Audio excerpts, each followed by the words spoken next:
Good morning my dear cadets. आज हम बदलू काका का बदलू काका के चौथा भाग के बारे में जानकारी प्राप्त करेंगे। चौथा भाग में क्या है वो ये कहानी का समापन होने वाला है। चौथे भाग में जो है मैं इस कहानी को समाप्त करता हूँ। आज देखिए, तो लेखक कामतानाथ बहुत दिनों के बाद, शायद 10-15 साल के बाद कहाँ जाता है? बदलू काका के पास जाता है और देखिए उनके बीच में क्या संवाद हुए हैं, क्या वार्तालाप हुआ है। देखिए, नमस्ते बदलू काका, मैंने कहा। नमस्ते भैया। उसने मेरी नमस्ते का उत्तर दिया और उठकर खाट पर बैठ गया, परंतु उसने मुझे पहचाना नहीं और देर तक मेरी ओर निहारता रहा। निहारना, देखना। नमस्ते भैया बोलकर देखा, लेकिन पहचान नहीं पाया। बैठकर देखता रहा, निहारता रहा लेखक कामतानाथ को। मैं हूँ जनार्दन कामतानाथ काका, आपके पास से गोलियां बनाकर ले जाता था। मैंने अपना परिचय दिया और पुराना का परिचय जो है उन्होंने याद किया है। लाख की गोलियां मैं खेलता था, मैं आपका घर आता था और आम भी आप खिलाते थे और मेरा अच्छा हॉस्पिटैलिटी करते थे। सब याद करने के बाद बदलू फिर भी चुप रहा, मानो वह अपने स्मृति पटल पर, याद पर अतीत के चित्र जो भी हुआ था उतार रहा हो। और तब वह एकदम बोल पड़ा, हाँ आओ आओ लला, बैठो, आओ लला, अभी याद आ गया, बहुत दिन बाद गांव आए, 10-15 साल के बाद गांव आए, क्या बात है? हाँ, इधर आना नहीं हो सका काका, मेरे पिताजी का ट्रांसफ़र हो गया था, इसलिए मैं शहर चला गया, गांव नहीं आ पाया। मैंने चारपाई पर बैठते हुए उत्तर दिया। मैंने के मतलब लेखक कामतानाथ।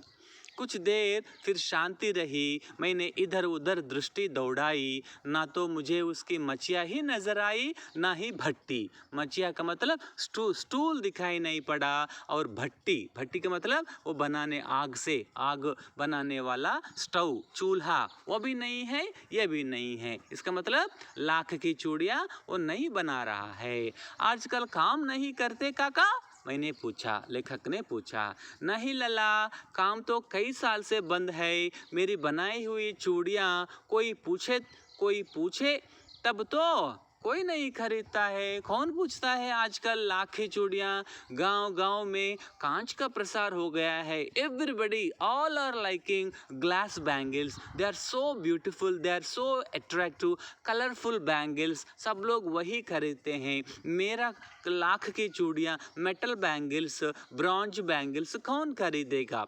वह कुछ देर चुप रहा, फिर बोला, मशीन युग है ना यह, मशीन युग है ना यह लला, ये आजकल मशीन से बना रहे हैं ना, हम तो हाथों से बनाते हैं, मशीन से नहीं बनाते हैं। Nowadays all are using technology, machines. Nowadays who will ask handcrafts? कोई हाथ से बनाया हो या हैंडक्राफ्ट्स के बारे में कौन पूछेगा? कोई नहीं पूछेगा। आजकल सब काम मशीन से होता है, खेत भी मशीन से जोते जाते हैं, और फिर जो सुंदरता कांच की चूड़ियों में होती है, लाख में कहाँ संभव है? बेचारा उदास हो गया, बहुत उदास होकर, बहुत ये क्या कहते हैं उसको, करुणा भरे स्वर में कहा, आजकल कोई नहीं खरीदता है काका ये लाख की चूड़ियाँ, इसलिए मैंने काम करना बंद कर दिया है।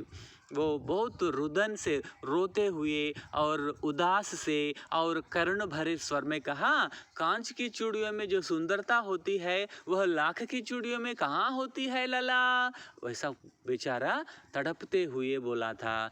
कितना दर्द भरे स्वर में कहा होगा, देखिए आप। लेकिन कांच बड़ा खतरनाक होता है, बड़ी जल्दी टूट भी जाता है, मैंने कहा।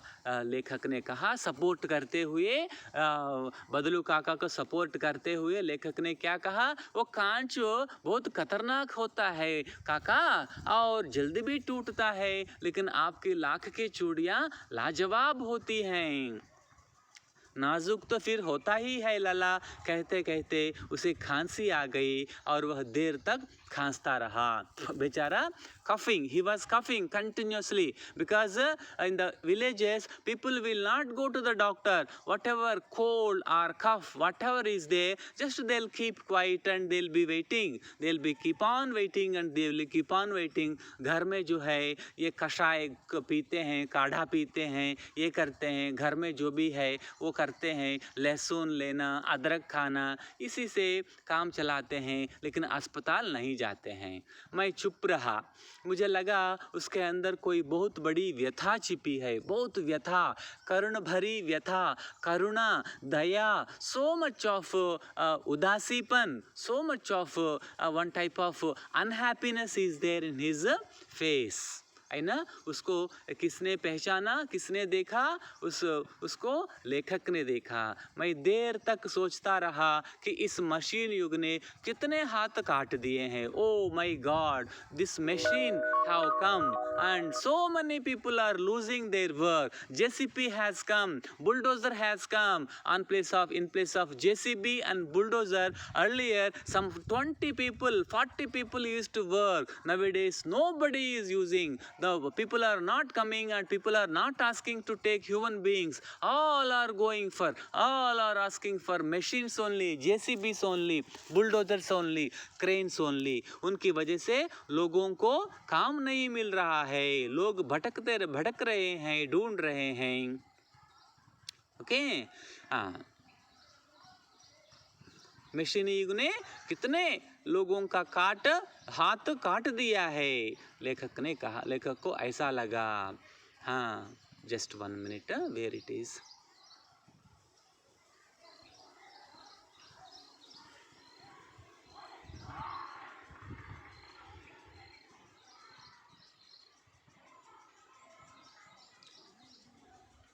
मुझे लगा उसे दमा है। दमा का मतलब क्या है? आस्थमा। बेचारा ही सफरिंग फ्रॉम आस्थमा। अवस्था के साथ साथ, आयु के साथ साथ उसका शरीर ढल चुका था। उसके हाथों पर और माथे पर नसें उभर आई हैं, बहुत बूढ़ा हो गया। जाने कैसे उसने मेरी शंका भांप ली और बोला, दमा नहीं है मुझे, फसली खांसी है। No no no, I am not suffering from asthma. ऐसा ही सीजनल कोल्ड है और चला जाएगा। यही महीने 2 महीने से आ रही है, 10-15 दिन में ठीक हो जाएगी लला। मैं चुप रहा। मुझे लगा उसके अंदर कोई बहुत बड़ी व्यथा छिपी है। मैं देर तक सोचता रहा कि इस मशीन युग ने कितने हाथ काट दिए हैं। कुछ देर फिर शांति रही जो मुझे अच्छा नहीं लगी। आम की फसल अब कैसी है काका? Just both are silent. उसको इसलिए लेखक ने कहा, आम की फसल कैसी है काका? कुछ देर पश्चात मैंने बात का विषय बदलते हुए पूछा। अच्छी है लला, बहुत अच्छी है, उसने लहक कर उत्तर दिया और अंदर अपनी बेटी को आवाज दी। अरे रज्जो, लला के लिए आम तो ले आ। फिर मेरी ओर मुखातिब होकर बोला, माफ़ करना लला, तुम्हें आम खिलाना भूल गया था। नहीं नहीं काका, आम तो इस साल बहुत खाए हैं। वाह वाह, बिना आम खिलाए कैसे जाने दूंगा तुमको लाला, आम खाकर ही जाना है। मैं चुप हो गया। मुझे वे दिन याद हो आए जब वह मेरे लिए मलाई बचा कर रखता था। गाय तो अच्छी है ना काका? मैंने पूछा। गाय कहाँ है लला, 2 साल हुए बेच दी, कहाँ से खिलाता? इतने में रज्जो, उसकी बेटी अंदर से एक डलिया में, एक बास्केट में, डलिया में ढेर से आम ले आई। यह तो बहुत है काका, इतने कहाँ खा पाऊंगा? मैंने कहा। वाह वाह, वह हंस पड़ा। शहरी ठहरो ना, मैं तुम्हारी उम्र का था तो इसके चौगुने आम एक वक्त में, एक ही वक्त में, एक ही बार में खा जाता था। आप लोगों की बात और है, मैंने उत्तर दिया। अच्छा बेटी, लला को 4-5 आम छांट कर दो, सिंदूरी वाले देना। देखो लला कैसे हैं, इसी साल यह पेड़ तैयार हुआ है। रज्जो ने 4-5 आम अंजलि में लेकर मेरी ओर बढ़ा दिए। आम लेने के लिए मैंने हाथ बढ़ाया तो मेरी निगाह एक क्षण के लिए उसके हाथों पर ठिठक गई। गोरी गोरी कलाइयों पर लाख की चूड़ियाँ बहुत ही फब रही थी, बहुत अच्छा दिख रही थी। बदलू ने मेरी दृष्टि देख ली और बोल पड़ा, यही आखिरी जोड़ा बनाया था। यही आखिरी जोड़ा बनाया था। जमींदार साहब की बेटी के विवाह पर 10 आने पैसे मुझको दे रहे थे। मैंने जोड़ा नहीं दिया, कहा शहर से ले जाओ। मैंने आम ले लिए और खाकर थोड़ी देर पश्चात चला आया। मुझे प्रसन्नता हुई कि बदलू ने हार कर भी हार नहीं मानी थी। उसका व्यक्तित्व कांच की चूड़ियों का जैसा ना था कि आसानी से टूट जाए। बहुत अच्छा वाला था बदलू काका का व्यक्तित्व। तो क्या हो गया, तो बैठ गए, बीच बीच में बातें कर रहे थे। तो पूछा, ये आस्थमा नहीं है, दमा नहीं है, सीजनल कोल्ड है, कफ है, चला जाएगा। तो इस बीच में जो है आम के बारे में पूछा था लेखक ने। तो कहा नहीं नहीं नहीं, आम तो बहुत हैं घर में। अपनी बेटी रज्जू को बुलाया, रज्जू आओ आम खिलाओ, बाबा लाला को आम खिलाओ। बहुत सारे आम देने लगे। तो लेखक ने कहा ना, इतने सारे आम नहीं, एक बस है, एक ही दे देना। तो बदलू काका ने कहा, शहर के लोग सिर्फ एक ही टुकड़ा खाते हैं, एक ही पीस लेते हैं, ज़्यादा नहीं खाते हैं। इस सिंदूर वाले 2-4 आम दे देना उसके हमारे लला को। तो रज्जू जो है उसकी बेटी 4-5 आम जो है उसके हाथ में देने लगी। तो उसके हाथ में जो है नई लाख की चूड़ियाँ बहुत चमक रही थी। सो ब्यूटीफुल बैंगल्स जो है, मेटल बैंगल्स रज्जू के हाथ में थी। तो लेखक ने कहा, काका बहुत अच्छा है, वेरी गुड बैंगल्स। तो काका ने कहा, बदलू काका ने, हाँ एक ज़मींदार आया था बनाने के लिए, लेकिन कम पैसा दे रहा था, मैंने अस्वीकार कर दिया, मना कर दिया। नहीं नहीं नहीं, कम पैसे से काम नहीं चलता है। अगर कम पैसे वाले लाख की चूड़ियाँ चाहे तो शहर जाओ, शहर से ही खरीदो, मेरे पास मत आना बोला।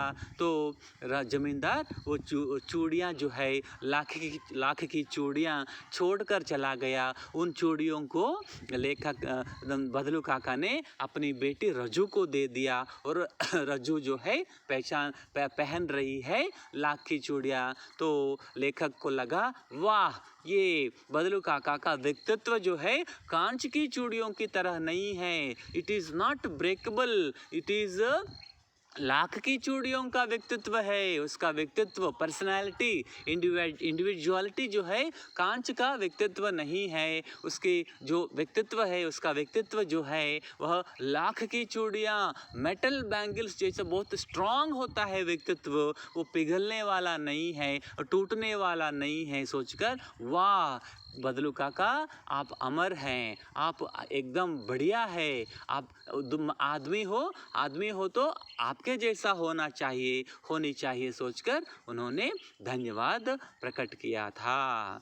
ठीक है, ये जो है लाख की चूड़ियाँ 2 कामतानाद ने लिखा। और यह इसके माध्यम से लेखक यह बताना चाहता था, क्योंकि बदलू काका जैसे लोग हमारे गांव में, मेरे गांव में बहुत सारे हैं जो अपने पुराने प्रोफेशन, अपने पेशों को जो है वो खो रहे हैं। They are losing their profession, old profession, traditional professions को जो है वह धीरे धीरे लूज होते जा रहे हैं, खोते जा रहे हैं।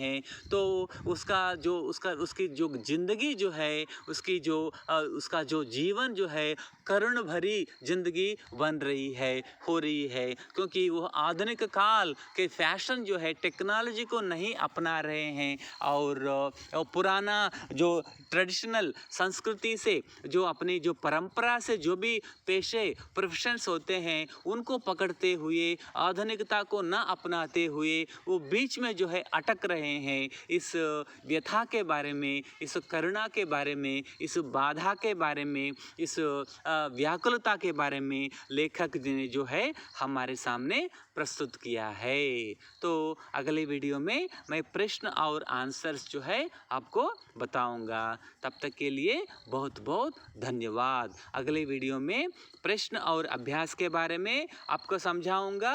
कहानी से आगे जितने भी 2 प्रश्न हैं उनके बारे में, अनुमान और कल्पना में जो 5 प्रश्न हैं उनके बारे में, भाषा की बात के बारे में और शब्दार्थ के बारे में मैं आराम से आपको समझाऊंगा। आप जो है इसमें जो भी व्याकरण के कार्य हैं, भाषा अध्ययन है, कम से कम 1-2 पॉइंट आपको बताऊंगा। थोड़ा देखिए। आम एक शब्द है, उसको अनेकार्थी शब्द कहते हैं। आम का एक मीनिंग क्या है? आम का एक अर्थ मैंगो फ्रूट, आम मैंगो फ्रूट है। और दूसरा अर्थ क्या है?